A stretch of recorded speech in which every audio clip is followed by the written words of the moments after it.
मिर्जा जेलमी और मिर्जा जेलमी के बाबा जवेद अहमद गामदी की तरफ से कादियानियों के लिए नरम गोशा पैदा करने की।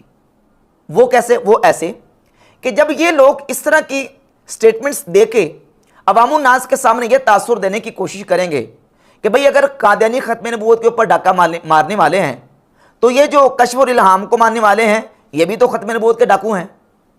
जब आप इनको खत्म नबूवत के ऊपर डाका मारने की वजह से काफिर करार नहीं देते बल्कि इनको सिर्फ गलत करार देते हो, तो फिर कादियानियों को काफिर क्यों करार दिया जाता है?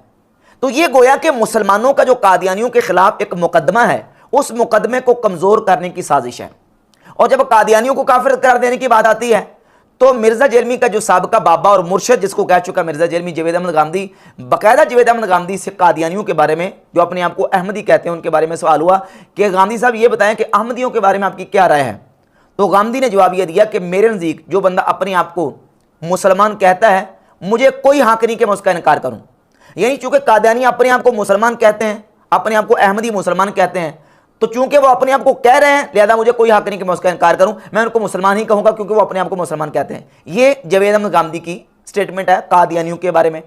और जवेद अहमद गामदी का बालका मिर्जा जेलमी जब कादियानियों के हवाले से बयान देने के लिए बैठा तो कहता जी कि मैं कादियानियों को इसलिए काफिर कहता हूं कि वो मिर्जा कादियानियों को नाम मानने की वजह से मुझे काफिर कहते हैं।